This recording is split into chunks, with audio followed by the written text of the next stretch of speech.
Welcome back to the 2 a.m. podcast. And thank you for joining us for another episode today. We are going to be speaking about raw milk in this episode, the hidden truth within it, and some potential lies within the industry and the nation. We'll get into that. Do not worry. I'm sure everyone's heard mixed things. But me and ZAID are here to freshen up your perspective, hopefully. Before we get into that, this episode is actually sponsored by Ekster. Ekster wallets, creating the future of wallets. It is amazing. I have mine right here, actually. I have the carbon fiber edition. Pretty neat. Give them one reason why they should get an Ekster wallet instead of a conventional one. Well, conventional wallets, I would say, are very flimsy. They lose their shape over time. They're just not up to standard with how things are going today, you know? Like if my iPhone is sturdy, I would like to have a sturdy wallet. Yeah. You know? Mm-hmm. And if I drive a Benz, I would like to have a wallet that kind of matches my presence or aura, whatever you want to call it. Mm-hmm. You know? Different occasions. At the end of the day, it's a very stealthy wallet. Holds 12 cards, 6 up here, and then 6 in the back along with your ID. So smooth. Really cool. Has a band for your clips. It also comes, well, they do sell cash clips as well if you want that. Yeah. But use code 2am, and the link is in the description below. And by getting yourself an Ekster wallet or an Ekster product through our link and using our code, you also support the podcast so we can create more content and bring you more heat. Hell yeah. More heat for our boiling milk for today. On to the episode. Yes, sir.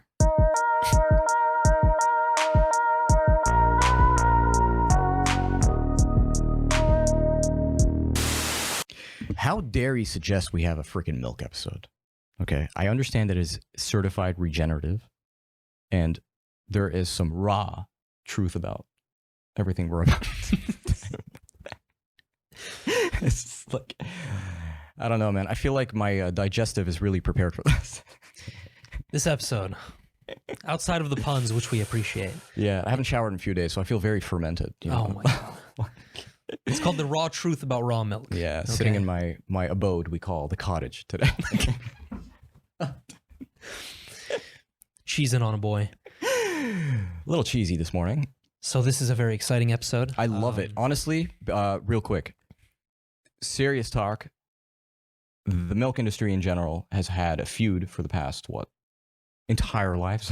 Yeah, pretty much. Probably the last 5 decades or so. We're going to start from the root of this pretty much, as ZAID has explained to me. And I love that we're going to start here. So I would start listening right now. Yeah, this gets into a little bit of the background, but picture this, okay? Be me. I am Rockefeller in 1933. Mm-hmm. There's a patent, new and expensive industrial machinery to pasteurize milk. Mm-hmm. Use unlimited money to lobby the government to make raw milk sales illegal. 99% of small dairy farms across the country cannot afford my machine and are forced out of business or forced to sell milk at a near loss. Mm-hmm. The main income source of working class rural Americans grinds to a halt. Millions are forced into cities to work in big industry. Fast forward almost a century, most people have never consumed unsterilized, aka raw milk, in their life. They're even disgusted by it, all with no social engineering required on my part. It's outright illegal to sell in many states. Others require cumbersome workarounds. There's no real political action to change this. This PSYOP has been going on for several generations. Mm-hmm. No hope that laws will ever change. I'm Rockefeller. It's nothing personal. Enjoy your sterilized, homogenized, factory-farmed cow milk from sick, fat cows, which are pumped. Mm-hmm. A lot to uncover there. Mostly because of the morality of the stages, right? Mm-hmm. Like, think about the Rockefellers and how much terrible shit they've done over the course of their generation or their lineage. I know the Rockefellers have had a big influence in the conventional education system. They literally bribed their way into the boards and taught us what we know today as conventional education theory. Mm-hmm. And now they have their hands in, or they have had their hands in raw milk and demonizing it. This immediately the first thing that sticks out to me is the type of person they must be, in order to chase shutting down such a thing. Mm-hmm. The second thing that comes up in my mind is relatives. So my cousins and such, they've all had some sort of animal at their house, okay, whether it was a cow, goat, or sheep. And they've all had non-pasteurized milk, like straight raw milk. Yeah. I, on the other hand, have not. And there are key differences in body type. Now, I'm not going to say that's just from raw milk. Obviously, it could do with, it has a lot to do with the position in the region you are on Earth, the type of soil. A lot of factors. Yeah. Right? But to know that I am likely to recognize patterns and see that, hey, I am malnourished from such a substance, right? Mm-hmm. But they aren't. There has to be a key difference within our growth years. Yeah. I would assume so, right? Because that's just like my logical mind kicking in. So with that being said, the second thing is basically has it affected America as a nation and the people itself? Are we just bred different? Are we growing differently from the inside? Who knows? I don't think so. You don't think so, right? I think it's a psyop. And another, like the real term for psyop is psychological operation, meant to deceive the public and to deceive individuals into believing something that is not true for the purpose of gaining money, gaining power, so forth. So you're saying that the lie is saying that raw milk is a disaster for you, can actually kill you and cause complicated issues in the long run. It's a complete lie. That's the complete lie. Yeah. Okay, so I think you just mistook what I said. Oh, did I? Yeah. What I meant was, wow, this is so complicated. I'm just gonna be like, well, anyway. Yeah, you have to wrap your head around all of this stuff. So the point is that I'm saying I could be malnourished from some sort of really good thing because I have never had raw milk, for example. Just a regular American-born boy that goes to Ralph's to pick up his fucking milk. Mm-hmm. Yeah. You don't think twice. That's the only milk available. Well, that's the biggest problem. You don't think twice. You don't think. Well, how can you think twice? This is what's available. You get what exactly. I mean? Yeah. And I think this is where we come in clutch, is that, there are other things available. Fast forward though, real quick, as a child, fast forward 18, 19, 20, I went to a farm out in Saudi Arabia. Okay. And we picked out a goat to slaughter for the day, and we're going to cook it and eat it and whatever. But we also drank its milk. Yeah. It had really good goat milk. It tasted, remember, like custard. Custard. Sweet. But sweet, like delicious, like kind of like the reason why ice cream. I think I related it to custard because it wasn't necessarily white. It was a little bit more yellow, not orange, yellow. Interesting. Yeah. So it was warm and it was weird, honestly, really weird. And it was kind of thicker to drink. But once I had that, it's almost like it's like my metabolism kicked almost. My appetite kicked. I felt like I was into more foods. I was, the things that I hated before, I kind of just didn't mind anymore. And it's like, it unlocked something within me, right? Yeah. Now, I could be tripping, okay? But upon reading on all of this, it makes you think. Yeah. Because there's like the life we live today is a world of possibilities, right? We could be absolutely correct, or we could be so wrong, right? And you could be so sure about it too. That's the scary part. That's why never-ending education is key. So when we talk about something that's like as simple as raw milk, okay, why is that banned from us? Why chase getting it banned so hard? That's a great question. Is it because it's gold? Could be. Yeah. And I honestly, upon research, I'm starting to believe that this stuff is gold. Think of your ancestors, okay?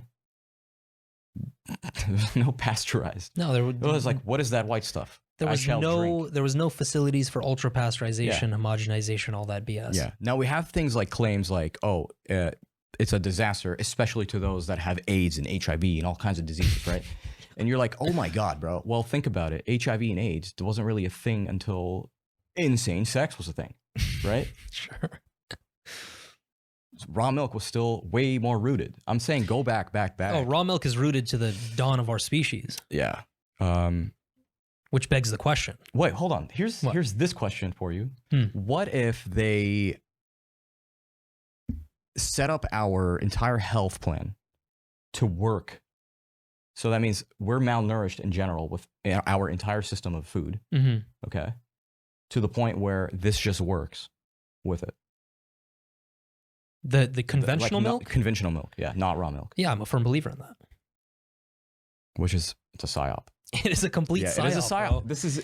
This is insane because look, see that whole entire thought process I just went through? That's what I go through all the time. Yeah, with this. yeah. And not just raw milk, a lot of things. And anyway. I often have conversations with people who don't know anything about milk. I'm so down to just hop. Yeah, let's get into this. So, I mean, the starting point is what is raw milk? Okay, we have to understand what specifically it is. So it's defined as milk that comes from grass-fed, grass-finished cows, which is unpasteurized and unhomogenized.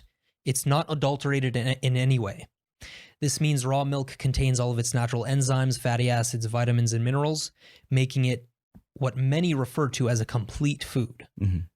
Because it just contains everything, almost everything that somebody needs. Now, when I have conversations with people about raw milk, and we naturally dive into the territory of, okay, what about milk alternatives like soy milk or almond milk? And to that, I'm like, that is not milk. It's not milk. You can call it almond juice, call it soy juice, but to call it milk is such a bastardization of raw milk, and it's like it's marketing. Yeah, it's because America's raised on the idea of flavor profile. Think about it. We are the country that created sauce. Okay? I've been traveling for a lot of years, bro, since I was 7. Okay, and knowing that I have access to ranch here, and knowing that I will be depressed going to Qatar, Saudi Arabia, Egypt. There ain't no ranch over there. And I swear to God, they have a McDonald's, but they're like, what is ranch? You know, they have ketchup though, right? Yeah, of course they have ketchup. Oh. The ketchup, mustard, mayonnaise is the only thing they know, right? For the longest time, not anymore, but like that, it takes me back. Like as an adult, I think about the things I went through as a kid, you know, and it's like, why was it laid out like that? Everything's a flavor profile. It had to be until I got sick for me to figure this stuff out. And it turns out that nutrition is a whole different language than what America teaches us. Absolutely. Right? That's the key issue here, I think. And really with the milk alternatives, what you'll find is that a lot of it is plant-based propaganda. The whole vegan crowd, vegetarian crowd, they're like, no, only cows are supposed to drink milk because it's species related. I can prove evidence to the contrary. They're all different kinds of farm animals that drink milk. We drink milk. We can tolerate it well if it's good quality milk. So a lot of it's built on propaganda, just trying to push this plant-based narrative to the public. So, you have any thoughts on that? I mean, I don't know if I want to follow this to go straight to like they're just trying to control us, to make us dumber. Because everything points towards that, you know, we're having lower IQs now. Yeah. You know, we're having memes like this. I'll pop it up over here. If you guys want to hear it, I'll actually say it real quick. What's the meme? It's right here. It is the one that I showed you this morning. It's a baby inside the womb. And he's like, God, please, I hope I'm in Norway. And it says, hello, sir. Where am I? As soon as he's birthed. And he's like, Mississippi, and your parents are middle school TikTokers. And then it zooms in on his eyes like, oh, no. You know what I mean? Yeah. So what we're uncovering here is a big lie that a lot of people have been told. Yeah. And we have the evidence to support it, as we're going to go through in this episode. I would like to believe that milk is all natural, bro. Yeah. You know? That's not to say everybody should drink raw milk. That's not what I'm pushing here. I'm just exposing the truth about, okay, this is a complete food, and it is, for the most part, healthy. It should be optional. It should be optional. It's always going to be optional. Yeah. But the big concern, what do you think the major concern is for people when it comes to raw milk, when they first hear about it? Food poisoning, death, salmonella, something like that. Death, salmonella. Well, no, it's real. Yeah. So should you be concerned from getting sick with the consumption of raw milk? I'm going to provide evidence to the contrary, that you shouldn't. The risk of this happening is very, very low. In fact, according to medical researcher Dr. Ted Beals, who's an MD, you are 35,000 times more likely to get sick from other foods than you are from raw milk. The CDC reports that there are an estimated 48 million foodborne illnesses diagnosed each year. Of these 48 million illnesses, only about 42, about 0.0005% each year are due to the consumption of fresh, unprocessed raw milk. So if we're talking about stats, it's on the side of raw milk. Dr. Chris Kresser did a thorough investigation to get the true impact of raw milk illness and death, as the CDC makes it sound inevitable, and found that your chances of becoming hospitalized from a bacterial illness caused by raw milk is 3 times less than your chance of dying in a plane crash. And you know how astronomically low that is. Yeah. In fact, he discovered that you have a better chance of death by infection from raw oysters than you do from getting sick as a result of raw milk. Isn't that interesting? Isn't that interesting? Raw for raw right there. Yeah. So the foodborne illness argument is out the window. Yeah.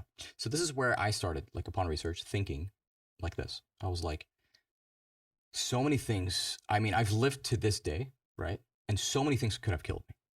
Yep. Right. Raw milk, according to statistics, is just the same thing as everything you went through. True. So if you want to speak numbers, you can put everything else you've been through in numbers and then compare that, right? Mm-hmm. And you'll see that there really is no difference. Like, I almost died from eating like a piece of uncooked chicken. That's in my problem, salad. Yeah. I thought that was a bigger problem than raw milk. Why? Because if I had raw milk, nothing happened. I had raw milk again, nothing happened. But the fact that I see pink chicken now, that worries me. Yeah. Insanely. And that is not the same. Mm-hmm. So we'll be putting all these links as to where we got this, all the references and stuff like that.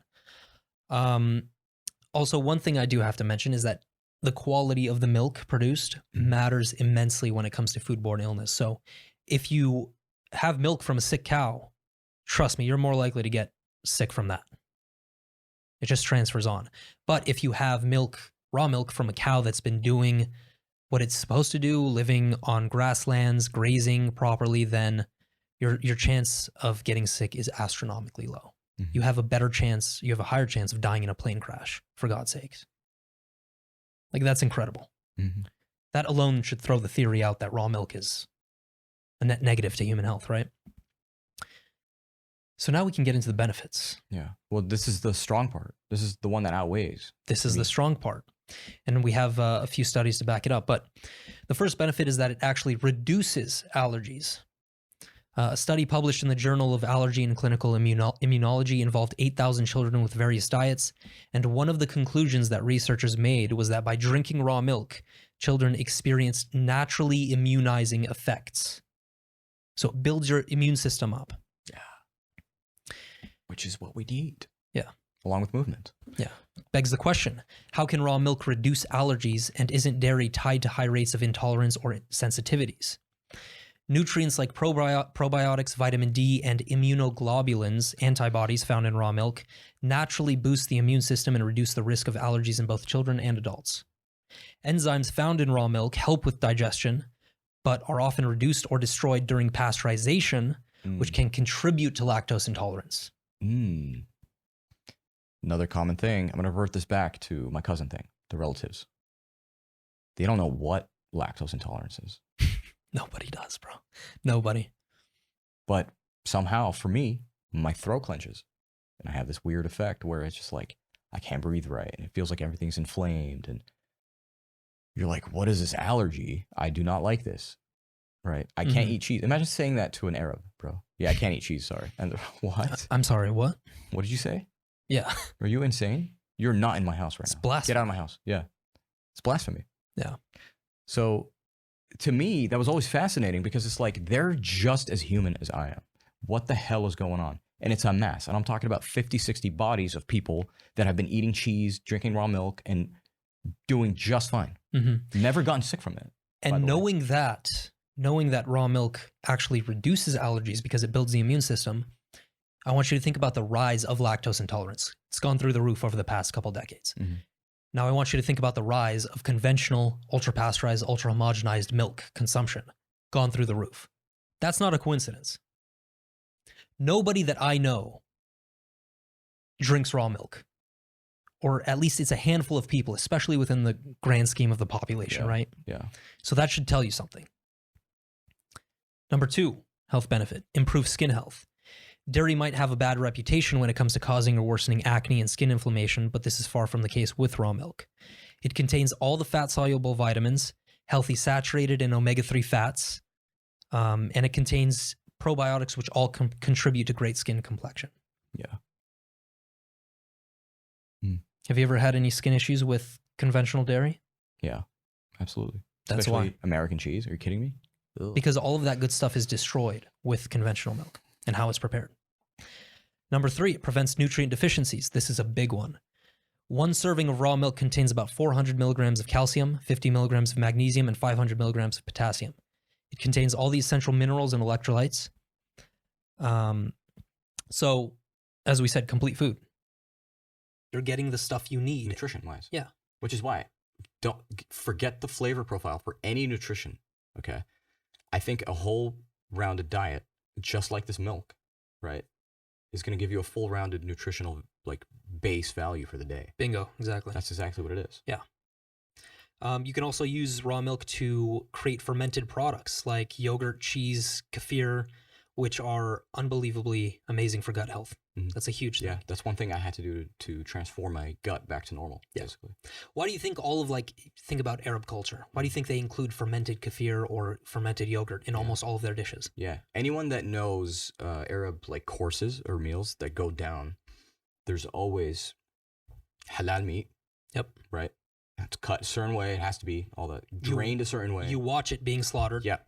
Yep. The other thing is rice. What's on the rice? Nuts. Mm-hmm. What's the nuts cooked with? They're usually fried with either olive oil or they're baked. Yeah. Right? They come out, they're golden. They put them on the rice. In the rice, there's peas or veggies. And inside there's little minced, ground beef, right? Mm-hmm. With fats and all that good stuff. It's flavorful. The rice is flavorful. Everything's flavorful. Yeah. What do you have on the side? We have fermented, pickles. We have fermented other stuff that are side little things that you kind of just pick and eat at while you're eating your main dish. You know what a great example is? Mensaf. Yeah, Mensaf. Then we have... It's fermented yogurt all over the actual dish. Yeah. It's amazing. It's insane that, me coming from this and seeing that, and then I relate to the American system and, all my American homies and the way I grew up. I'm like, dude, I'm American, right? And somehow I was exposed to this side. Let's just say by accident, right? Mm-hmm. I just happened to be a part of this family, and I am now more aware. I'm just there's something wrong here, and this has something to do with control. Yeah. And obviously, we can go into other ideas, but let's just stick with milk. It's if something is given to me all natural, right? And I know that it is a healthy source, my cow is really healthy. Mm-hmm. Why should I malnourish myself from these nutrients that were given to me? All glory from God, nature, whatever the hell. Exactly. Right?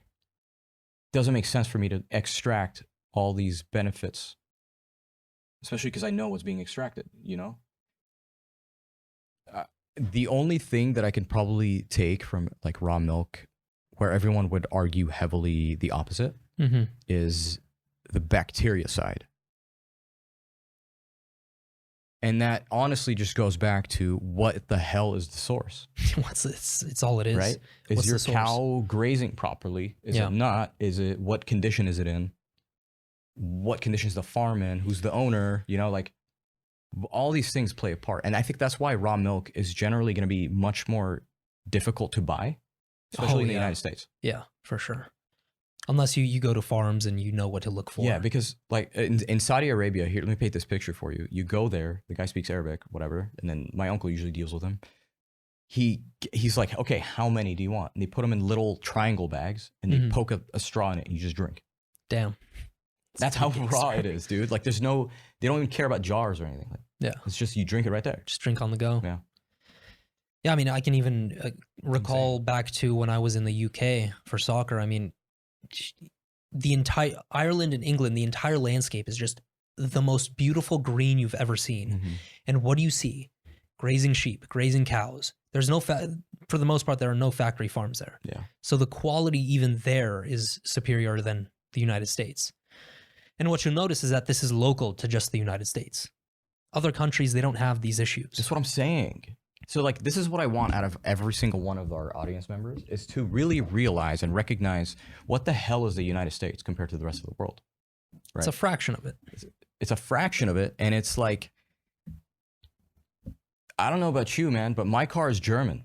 You know, it's not from here. I would never get an American car just because it's just unreliable to me. Yeah. Right? Do you know 2021's most death-ridden like car? What? F-150. Ford. Really? Yeah. Interesting. Second one was like some other Ford. And I'm like, what the hell's going on there? You know? So why does, like, for example, best engineering come from a different country? The best this comes from a different country. Best that comes from a different country. Not to say good stuff doesn't come from America, but yeah, we're not saying that at all. We're really good at marketing, advertising, creating our own things, and you know, we dominate in like the vision industry. Yeah. You know, yeah. For sure.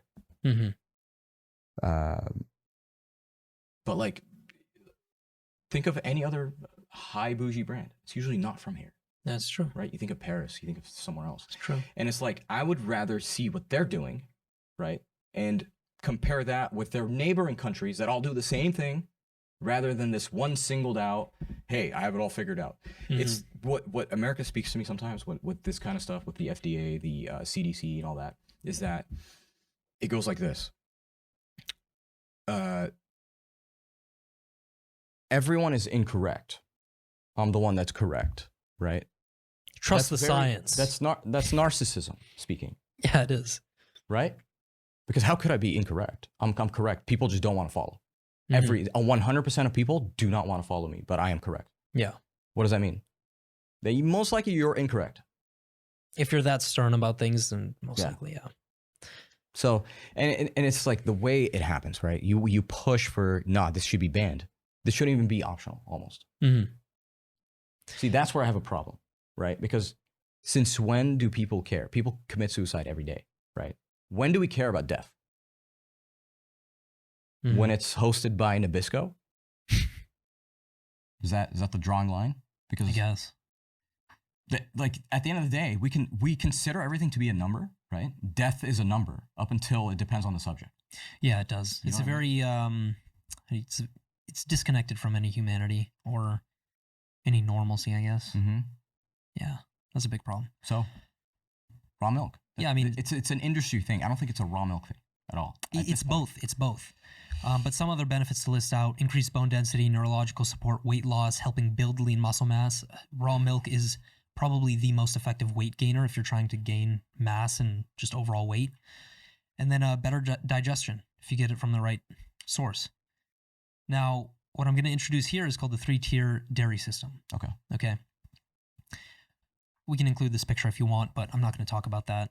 Essentially, this chart explains that with pasteurized milk, you have a reduction or the damaging of all the necessary vitamins, minerals, and enzymes, while with raw milk, you see 100% active. Holy crap. No damage whatsoever. Dude. Yeah, we're talking about vitamin A, vitamin C, vitamin Do E. you see this? Iron, Bro, zinc. Both metals are completely gone, basically. Iron and zinc. And did you guys know that most gut health issues, along with probiotics and prebiotics, okay, have something to do with metals? Iron and zinc are and huge iron. for, yeah, absolutely. Okay, and we have a huge shortage of magnesium. That's something else, but like, huge. What the hell? That is insane. 70% reduction. This is science. You want to rely on science. This is literally the perfect explanation. Yeah. So I can take this and full-heartedly say, if I have a good source, I can trust it. Yeah. You know, if 100%. I can trust the source, I'm good with this because I would love to have this. What the hell? My enzymes are 100% destroyed. 100%, guys. That's insane. Which is why you have digestive issues with conventional pasteurized milk. Yeah. So, 3-tier system. The lowest garbage tier, as I call it, is the ultra pasteurized and ultra homogenized milk from sick cows who live on factory farms their entire lives. Okay. Provides no value and contributes to many health problems. So, pasteurized white dairy is what Paul Chek calls one of the 4 white devils. that actually contribute to chronic disease. So conventional pasteurized milk is a poison. Technically. It's genuinely a poison because you're not providing the body with what it needs. Yeah. So you're better off not drinking milk at all in that case. If your only option is garbage milk, no, you're better off not consuming it at all. Mid-aristocratic tier, which is what we have here, is what we call vat pasteurized milk from A2 breed cows. Okay. And we'll explain a little bit of that down below. But as you can see here, Alexandra Family Farms is a great source. I rely mostly on this milk for a number of reasons that we'll get into. And you also have the chocolate Rockefeller version as well. Which, by the way, be careful because you can easily gain weight on this stuff. So if you're not trying to gain weight, in moderation. Absolutely. If you are, go heavy on this. Now we'll get into milk preparation methods. This is where it gets very interesting. So ultra-pasteurization and homogenization. The goal of these methods are to kill all bad bacteria. Yet what this ends up doing is killing all bacteria, including the beneficial stuff that we just talked about. Large corporate dairy interests have switched to ultra-pasteurization in the last few decades because it kills pathogens much more quickly, which means more money. Yeah. This is the most disgusting way to consume dairy, and yet it's the default preparation method most people support because they've been fed this propaganda about the dangers of dairy. Mm-hmm. Next, a better version, higher level tier, which is this, is called vat pasteurization techniques. This is a great technique which has been used for hundreds of years to destroy any dangerous bacteria from raw milk while also maintaining the nutrient profile of the actual product. Mm. So if I were to describe this, ultra-pasteurization and homogenization, think of it as like you're putting a meal into the oven at broil. Okay. Max temperature for the shortest amount of time. Kills absolutely everything. Vat pasteurization is more analogous to cooking something in a crock pot, which is one of the healthiest ways to consume food. In other words, a crock pot uses low temperature for longer time duration. So slow cooking. Yes. That way it maintains the flavor profile and the nutrient profile. Yeah. So, I mean, the way I would visualize this is an internal heat structure, right? It heats from the core all the way to outside. Yeah. Rather than burn the outside completely while it temperature rises the inside. Yeah. That's why you get that crisp outside with a cold inside. Yeah. So this is a great option for people who are transitioning into raw dairy because this is not technically fully raw, but it has almost all of the benefits that raw milk would have. I see. This is more accessible to a lot of people in the United States. Mm-hmm. And of course, the top level god tier is raw milk with no preparation technique. So it's the creme de la creme of dairy. Now we get into lactose intolerance and the specific breed of cow. This is where everyone is going to be listening, I think. So I do want to give a shout out to Joshua Rayner on Twitter. This is where I discovered a lot of this information on lactose intolerance. He's got huge following, talks about raw dairy a lot, even works and lives on a farm. So really he's in it. He's in the thick of it. Committed. Lactose intolerance is a huge problem for many people. They often say that a large portion of the population in the world cannot digest dairy, but that's technically incorrect.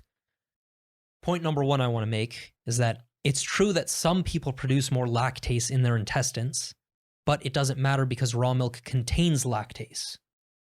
So, what is the stuff you took? Lactaid? Yeah. That you would have if you consumed some dairy? Exactly. Raw milk has that built into it. So it supposedly, just gets rid of or makes the breaking down of sugars easier, but it's... Yeah, breaks down all the proteins and caseins and all that. Yeah. Not to mention the other enzymes within raw milk. So you see, that's point number one that people know is it breaks down sugar. So like lactose intolerance is having a hard time doing that. So therefore you feel bloated and ill. Exactly. Right? Exactly. But with raw milk, I'm sure it's different. Yeah. Point number two, the bacteria in raw milk is a good thing. Mm-hmm. Lacto strains, lactobacillus, a whole bunch of different other ones, primarily do the work of digestion. This is why yogurt is easier to digest than fresh milk. They've already begun to break down the milk for you. Mm-hmm. So it's easier digested. And in fact, if you take a jar of raw milk and leave it out on the counter at room temperature for a couple days, it becomes yogurt. So Point number 3, we're told most people stop producing lactase after infancy, but when these people get raw dairy, they have little to no issues. Why is that? Well, Why is it the that question. when people transition from conventional milk to raw milk, they a lot of the times don't have any issues whatsoever? There are some edge cases, but typically that's the rule. So I'll get into it a little bit here. Yeah, because I mean, that's kind of the question everyone is going to have. Yeah. Is what is the difference? So lactose with an O is the sugar in milk. When someone says they're lactose intolerant, they actually don't make enough lactase with an A, the enzyme which breaks down lactose. This is why there are products like Lactaid where they add lactose into the milk. This is also why many people are lactose intolerant, who are lactose intolerant, can consume butter / some cheese because they don't have that sugar within it. Got you. Bingo. Point number 4, the 2 proteins found in milk, whey and casein, can also cause digestive issues. This is where we get into the specific breed of cow. So there's A1 breed and there's an A2 breed of cow. It's in reference to beta caseins produced by different genetic variations of cows. Most mass-produced milk in the US and Europe comes from A1 cows. All other milking livestock and humans produce A2 casein, which is why most people are able to digest sheep or goat's milk better than cow. Make sense? Does make sense. Any questions, any comments on that? Because it's quite a bit of info.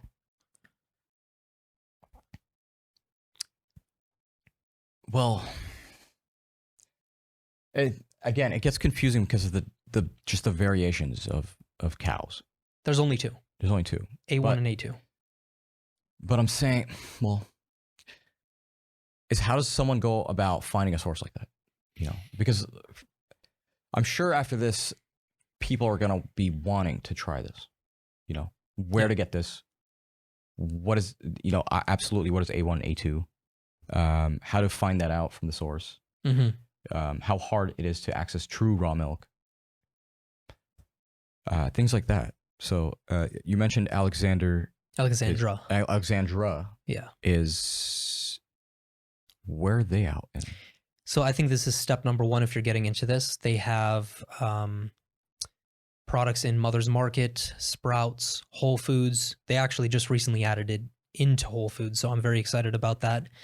If you have those stores around you, you can just get this milk. This would suffice. This would be more than enough. If you want to take it to the next level, you can go to a dairy farm near you from a reputable farmer and actually buy that raw milk and support local farms, which I highly recommend. So realistically, I don't think it's that difficult, especially considering that mainstream health food stores has the Alexandra family farms and other sources of milk too. But you have to make sure that it's not ultra pasteurized, ultra homogenized. Yeah. I mean, for me, it's just like, why raw milk? You know, we have so many things that are just so poisonous to us, and we do it like a breeze, right? But we get stuck at raw milk, and everyone's like, no, I'm not consuming that shit. Because it's a psyop. That's literally what they've been fed for the majority of their lives. Like, think of a baby. When you think of a baby, what do you think of? Breastfeeding. Yeah. Milk, right? Where's that milk coming from? Raw. Now, not to say that some parents like completely switched out and just do formula from the very beginning. Yeah. Which may contribute to lower IQs later, but you know, what the hell? Like, just think of raw milk, man. Like, you are a baby sucking on your mother's tit. Yeah. That's fundamental to how babies grow. Yeah. So what is the difference? The argument that I've heard my entire life, honestly, growing up and everything, is from the adults. You'd hear this: milk, you need to cut milk. You don't need milk after a certain time. That's it, as an adult. And I always felt like that was a misconception. It is. Because I see people enjoying milk all the time, and there's some people that can't live without milk. How so? And the people that do that, by the way, and the people that I've seen that truly drink milk daily, always have it in a glass blank bottle. It's never store-bought. Yeah. What is that? I think that would mean raw milk, or as raw as possible. In most cases, you know? yes. It goes back to the idea that humans were not meant to consume milk after infancy, which is just completely wrong, because First of all, every single culture, ever since the dawn of humanity, has likely consumed either raw milk or some fermented dairy product, which stems from raw milk. Dude, think of our desserts as Arabs. Kanafa. Exactly. Cheese. Yeah.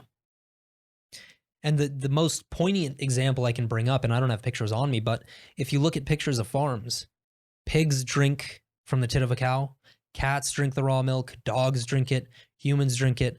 So this idea that it's just species related, that cows are only supposed to drink cow milk, is completely false. Yeah. Because you see it in the wild. You see it on farms. And if you're asking me to believe in the science or the propaganda rather than ancestral living and like intuitive wisdom,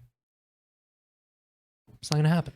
Yeah. I honestly believe, well, this is at least my belief or my train of thought, is that if you have a whole rounded shitty diet, raw milk could mess with you.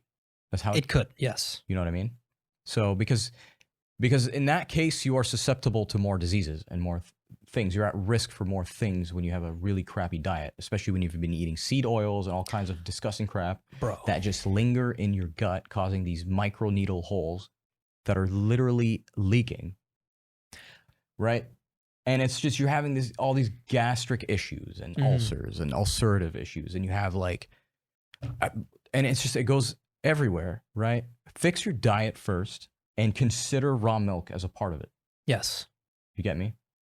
So for me, for example, I went on a 4-month cleanse where I was just eating straight up carnivore, eating 3 eggs in the morning, 3 eggs at night, some lettuce in between for fibers. That's it.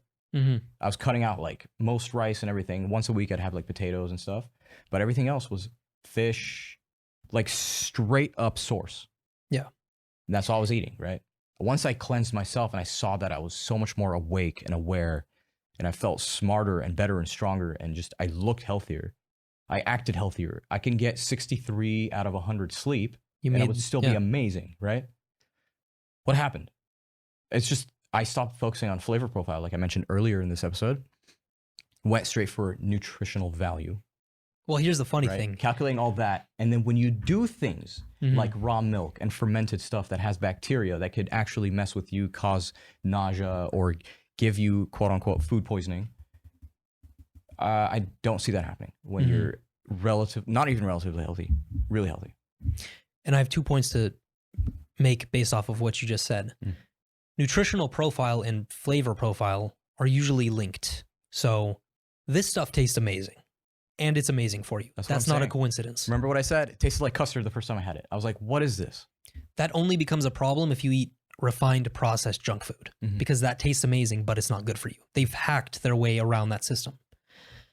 The second point I wanted to make is that the worst diet you could possibly have is adding high amounts of saturated fat, which are found in raw milk or fat pasteurized milk, combined with high amounts of refined sugar.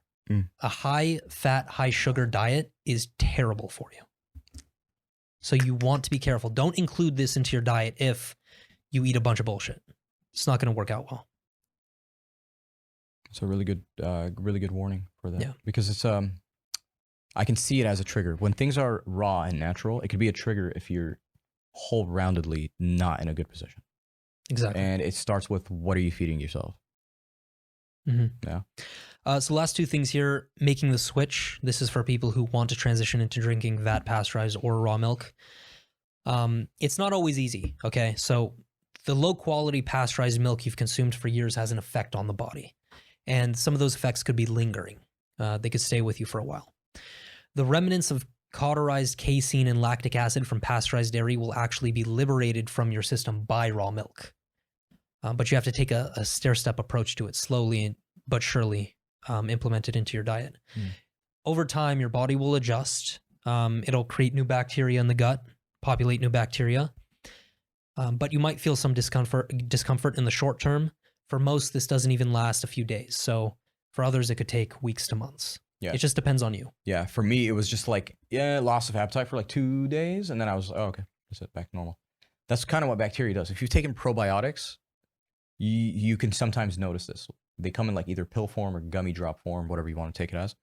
And you eat it, right? And sometimes you'll get hungry immediately, and then you'll just shut down for the next couple of days. Like you actually forget to eat. You know? Yeah. your hunger signal's kind of just gone. And I think that's the discomfort, really.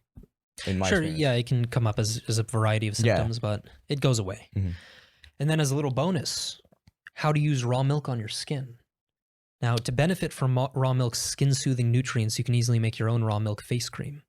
Simply mix the ingredients that I'm about to mention, and then put the mixture onto freshly washed skin and leave it for 2 to 5 minutes before rinsing. So 2 tablespoons of raw cream, 2 tablespoons of raw honey, 2 teaspoons of lemon juice. Mix that all up, put it on your skin. Let it absorb. Beef tallow is amazing for your skin as well. And from there, it's pretty much all we have to say on this. Wow. That is the raw truth about raw milk for you guys. And again, this is not dogma. We're not telling you absolutely have to drink raw milk. Yeah. This is education, giving you the tools to at least be educated about this subject. Exactly. And we just have some interesting comparisons just because we've been on the other side of the world too. And we see this, machinery isn't so much there. It's really more natural. It's more natural, yeah. Yeah. The only machinery I really see are in the factories where it comes to bottling. That's pretty much it. Yeah, and there are pros and cons to each of those, but yeah. Yeah. Anything else? I think that is it. If you guys really like this episode, make sure to rate it 5 stars on Spotify and subscribe to our YouTube channel at the 2 a.m. podcast. Yeah. We're available on every major streaming platform, so you'll never miss an episode. Yeah, dude. This just feels Look at these raw beauties. So beautiful. and amazing.